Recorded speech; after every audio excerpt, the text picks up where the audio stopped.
Hello friends, कैसे हैं? Good morning. मैं आशा करता हूँ कि आप लोग बिल्कुल सही होंगे। और आज हम लोग question number 6 NCERT math class 10 exercise 12.2 12.2 का आज हम लोग क्वेश्चन नंबर 6 करने जा रहे हैं।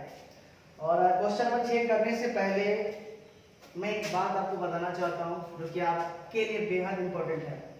और वो यह है कि आप लोग जो भी क्वेश्चंस और मैट्रिक्स की तैयारी करते हैं, मैट्रिक्स की एग्जाम की तैयारी करते हैं, तो अगर मैं अपना पर्सनल आपका अगर बताऊं, क्या वो एक्सपीरियंस बताऊं, तो आपको सिर्फ एनसीईआरटी मैथ से ही पढ़ें। आप भारतीय भवन ये सब क्वेश्चंस बुक जो होते हैं वो सिर्फ आपके एग्जाम के दृष्टिकोण से देखा जाए तो बिल्कुल सही नहीं है। तो आप कोशिश करें कि एनसीईआरटी मैथ से ही आप क्लास 10 के एग्जाम की तैयारी करें। और जितना पॉसिबल हो आप कोशिश करें उसके एग्जाम्पल और सरल एग्जाम्पल दोनों को बनाने का। और किसी भी क्वेश्चंस को बनाने के लिए सर्वप्रथम आपको क्वेश्चंस को 2 से 3 बार रीड करें। रीड करने से आपको यह पता चलेगा क्वेश्चन दिया क्या है और निकालना क्या है। तो चलिए क्वेश्चन नंबर 6 आज बात करते हैं। मैं कल क्वेश्चन 5 तक 1 से 5 तक का मैंने कल क्वेश्चन बनाया था आपको। और आज बात करते हैं क्वेश्चन नंबर 6। क्वेश्चन नंबर 6 है, आप फिर से एक बात दिमाग में रखिए कि ये सिर्फ एनसीईआरटी मैथ्स है। मैं जो भी तैयारी करवा रहा हूँ और सिर्फ एनसीईआरटी मैथ्स से ही रिलेटेड क्वेश्चंस की तैयारी करवा रहा हूँ। और इसके आपको नोट चाहिए, फिजिक्स, केमिस्ट्री, मैथ, बायो का नोट्स चाहिए, तो प्लीज आप मुझे कांटेक्ट कर सकते हैं। मैं अपना नंबर डिस्क्रिप्शन में दे दूंगा, इंस्टाग्राम या एफबी का वो भी आईडी होता है वो दे दूंगा, उसके माध्यम से आप मुझे कनेक्ट कर सकते हैं। और जिन्होंने भी मेरा चैनल सब्सक्राइब नहीं किया तो please bro subscribe my channel and bell icon को दबाना बिल्कुल ना भूलें। इससे क्या होगा कि जो भी मैं वीडियो आपको डालूंगा उसका नोटिफिकेशन पहले आप तक पहुंचेगा और उसका लाभ पहले आप उठा पाएंगे। और ज्यादा से ज्यादा आप अपने फ्रेंड्स के साथ शेयर करें, क्योंकि इस लॉकडाउन में वो भी भरपूर लाभ उठा सके। तो बात करते हैं क्वेश्चन नंबर 6 की। क्वेश्चन 6 कह रहा है कि 15 सेंटीमीटर त्रिज्या वाले एक वृत्त जीवा AB वृत्त के केंद्र पर 60 डिग्री का कोण बना रही है। तो वृत्तखंड और दीर्घ वृत्तखंड के क्षेत्रफल को आपको ज्ञात करना है। तो सबसे पहले आप एक वृत्त बनाएं, इस टाइप का वृत्त बना लें। वृत्त बनाने के बाद क्या करना है कि उसका केंद्र आपको O मानना है और केंद्र O से वृत्त की परिधि पर जो भी लंब खींचा जाएगा वो एक त्रिज्या हो जाएगा, रेडियस हो जाएगा। तो देखेंगे मैंने 2 त्रिज्याएं खींची है जिसका नाम OA और OB है। और वृत्त की जो जीवा है, ये देखो ध्यान से, ये वाला जीवा, इसी को जीवा कहते हैं। और आपसे कोई पूछे कि वृत्त की सबसे छोटी जीवा क्या कहलाती है तो आप बोलेंगे व्यास। क्या? व्यास। वृत्त की सबसे छोटी जीवा क्या कहलाती है?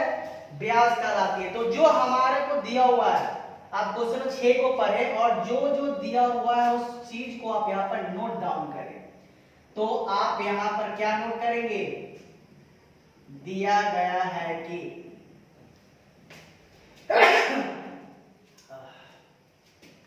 देखेंगे दिया गया है, त्रिज्या आपको दी हुई है, त्रिज्या R से डिनोट करेंगे और त्रिज्या आपका जो दिया हुआ है 15 सेंटीमीटर दिया हुआ है। कोण आपको दिया हुआ है, इस चीज से आप भाग नहीं सकते हैं। कोण जो है आपको कितना डिग्री है? 60 डिग्री है। तो जो दिया था वो मैंने यहां निकाल दिया।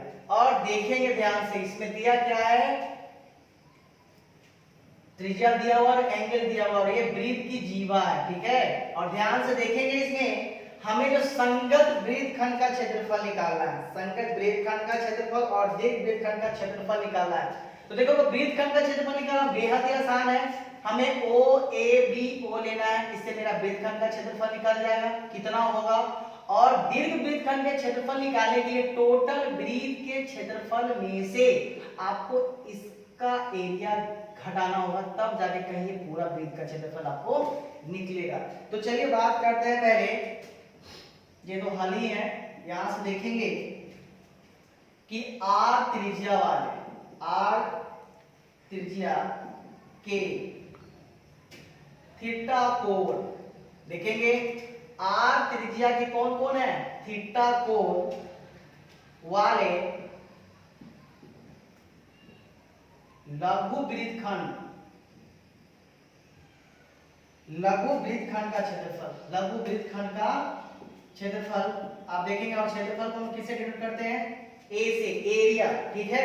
तो a बराबर क्या होगा आपके पास, देखेंगे small r square close interval pi theta, ये आपका फॉर्मूला है भाई, ये आप हमेशा आपको याद रखना है, और -1/2 साइन जो है वो आपका थीटा है, ठीक है। ये आपको ऐसे करना होगा, ठीक है।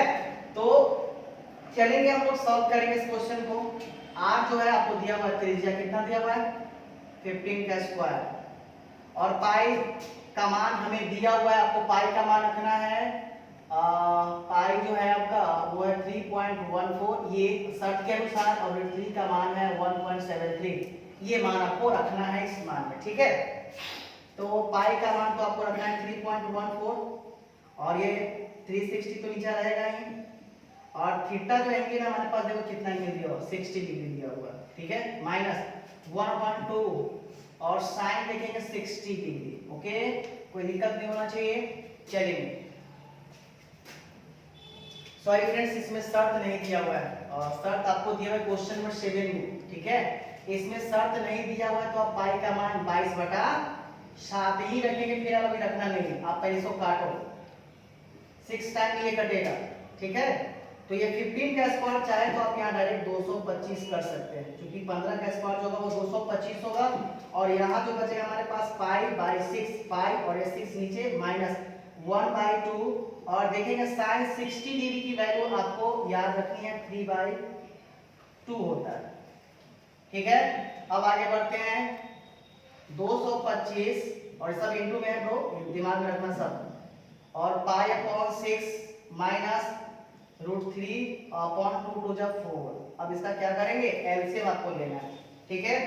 तो एलसीएम लेंगे, तो एलसीएम लेने के बाद क्या करना आपको ध्यान से देखेंगे, 225 एलसीएम सी, तो देखेंगे यहाँ से इसका एलसीएम लेंगे, तो हमारे पास जो होगा वो 225 तो होगा ही इनटू में, और ये 6 और 4 का यानी 6 और 4 का जो एलसीएम होगा वो 12 होगा। अब देखेंगे 6 के टेबल में 12 × 12 जो है 2 टाइम्स में है, तो 2 टाइम्स में मल्टीप्लाई करेंगे पाई से, तो हमारे पास 2 पाई होगा, और 4 के टेबल में 12 जो है वो 3 10 में है, तो 3 टाइम में रूट से मल्टीप्लाई करेंगे, 3 रूट कितना हो जाएगा 2 होगा, ठीक है। तो बात करते हैं आप आगे, 225 इंटू, और ये 2 है तो 2, चलो ध्यान से पाई पर 22 में कितना रखोगे 7, ठीक है, और -3√3 का मान 1.732, और बाई कितना हो जाएगा 12 हो जाएगा। तो क्या करना है देखो ध्यान से, 225 इंटू इसमें मल्टीप्लाई करो, 2 में 22 से तो कितना हो जाएगा 44/7 माइनस, और इसमें इससे मल्टीप्लाई करोगे तो मल्टीप्लाई करो, 3 2 जा 6, 3 3 जा 9, 3 7 जा 21, कैरी 2, और 3 1 जा 3, और 2 5, यानी हमारे पास आया 5.196 अपॉन कितना 12, ठीक है। अब एक काम करो, इसके बटा में भी 1 कर लो, ठीक है, 5.196 है, इसके बटा में, सबके बटा में क्या करेंगे 1, तो 2 इंटू, और इसका एलसीएम दो, फिर 7 एलसीएम लोगे तो 44, और माइनस तो ये 5.196 में कितना से मल्टीप्लाई करेंगे 7 से, चूंकि 7 और 1 का एलसीएम 7 होगा, तो 7 से 7 कटेगा एक बार में, तो 44 में 1 से मल्टीप्लाई करेंगे तो 44 होगा, फिर माइनस तो माइनस, 1 के टेबल में 7 जो है 7 टाइम 7 बार गुना करेंगे तो जाकर 7 आपका आएगा, तो 7 में 5.196 में गुना करेंगे, ठीक है। और नीचे तो आपको सबके बटन कितना है 12 तो है ही, तो जो करना है क्या है आपको, मैं आपके ऊपर छोड़ता हूँ।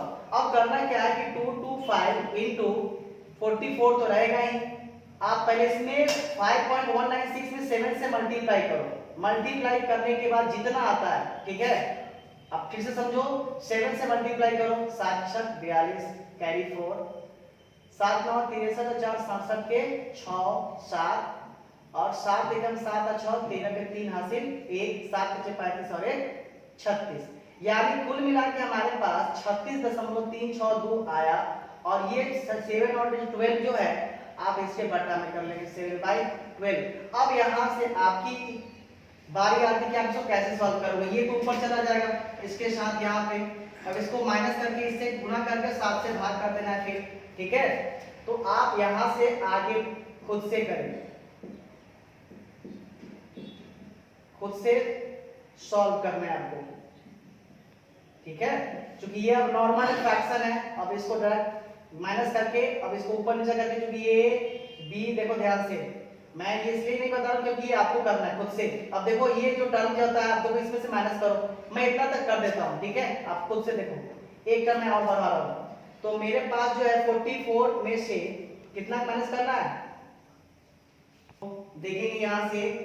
अब 44 में से 372 को माइनस करेंगे तो 7.628 आएगा, 7/12 आया, 225 और इसको यहाँ पर किया 7 और 8 चला गया यहाँ पर। आप करना क्या, सिंपली आपको इस वाले टर्म में, इस वाले टर्म में और इस वाले तीनों में आपको मल्टीप्लाई करना और 7 से डिवाइड कर देना है, आपका आंसर आ जाएगा।